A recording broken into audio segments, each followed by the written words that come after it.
ரொம்ப ஒரு பெருமிதமான மனநிலையில் நான் உங்கள் முன்னால் நின்று கொண்டிருக்கிறேன்.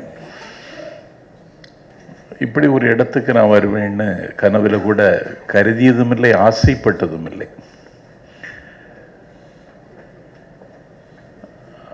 ஆரியூர் தம்பி அவர் என்ன அப்பான்னு கூப்பிடுறது கொஞ்சம் கூச்சமாக தான் இருக்குது. ஏன்னா நான் என்னுடைய வயசை யார்ட்டையும் இது வரைக்கும் சொன்னதில்லை.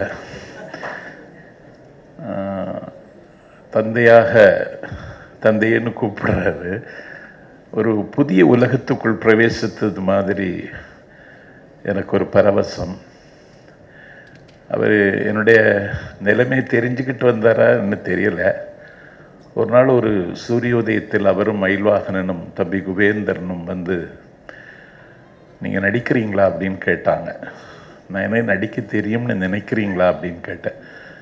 நீங்கள் வந்தால் போதும்னு சொன்னாங்க. சரி அப்படின்ட்டு நான் ஒத்துக்கிட்டேன். ஒரு 9 நாள் படப்பிடிப்பு. நான் கொஞ்சம் எனக்கு நண்பர்கள் கிடையாது. என் ஃபோனை நீங்கள் தட்டினா அதில் எந்த நம்பரும் ரெஜிஸ்டர் பண்ணியிருக்க மாட்டேன். நான் யார்கிட்டையும் நெருங்கி பழகிறதில்ல. எப்போதும் படிச்சுட்டும் வாசிச்சுட்டும் எழுதிட்டும் இருக்கிற ஒரு கேரக்டர். சரி, இப்படியும் ஒரு உலகம் பிரவேசிக்கிற வாய்ப்பு கிடைச்சிருக்குன்னு நினச்சி ரொம்ப சந்தோஷப்பட்டேன். அதிகாலை 5 மணிக்கு ரோஹிணி தேட்டரில் போய் படம் பார்த்துட்டு வெளியே வரும் பொழுது அங்கே முற்றுகையிட்டு இருந்த வாலிபர்களுக்கு மத்தியில் நின்ற பொழுது இன்று புதிதாய் பிறந்ததைப் போல நான் உணர்ந்தேன். அதுக்கு பிறகு எனக்கு கிராமம் ரொம்ப சின்னஞ்சிறிய ரிமோட் கிராமம், வில்லேஜ். தமிழும் மலையாளமும் கலந்த ஒரு நடை பேசுகிற ஒரு சின்னஞ்சிறிய கிராமம். நான் வீட்டில் இருந்தால் கூட வெளியே யாருக்குன்னு தெரியாது, அப்படி தான் இருப்பேன்.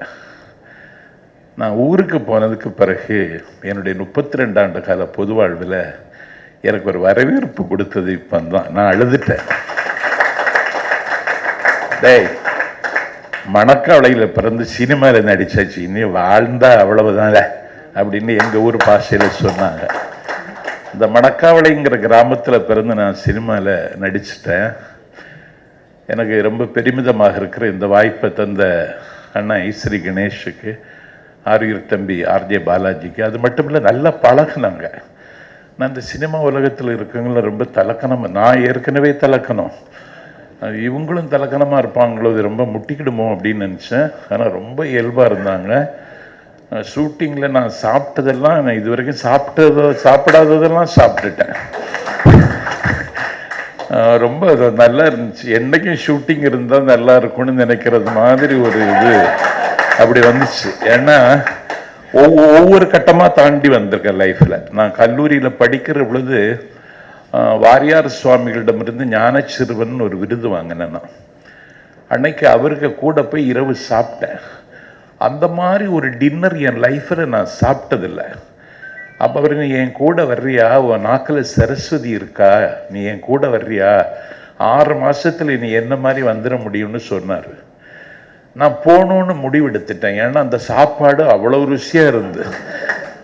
அது மாதிரி லைஃப்பில் ஒவ்வொரு புதிய அனுபவங்கள். நான் இப்போ கொஞ்சம் உயரம் ஆனது மாதிரி தெரியுறேன். ஏற்கனவே ட்ரெயினில், விமான நிலையத்தில், பேருந்து நிலையத்தில், வாக்கிங் போகும்போது பீச்சில் எல்லாம் எனக்கு போக முடியாது. எப்போ வந்து செல்ஃபி எடுக்க தம்பிமார்கள் வருவாங்க என் தமிழ் ஆளுமைக்காக. ஆனால் இன்னைக்கு அந்த எண்ணிக்கை கூடியிருக்கிறது. அந்த எல்கேஜி என்னுடைய உயரத்தை அதிகமாக்கி தந்திருக்கிறது. ஆர்ஜே பாலாஜி, எனக்கு ஏற்கனவே 10 பிள்ளைகள், இப்பொழுது ஆர்ஜே பாலாஜி ஒரு 11வது பிள்ளையாக கிடைத்திருக்கிறார். இந்த பிள்ளையினுடைய ஒவ்வொரு அங்குல வளர்ச்சிக்கும் என்னால் உதவ முடியாது. ஆனால் அதை பார்த்து நான் பெருமைப்படுவது போல இன்னொருவர் பெருமைப்பட முடியாத அளவுக்கு நான் உள்ளத்தால் பொய்யாத ஒளிக்கு வாழ்வேன் என்பதை சொல்லி விடைபெறுகிறேன். நன்றி, வணக்கம்.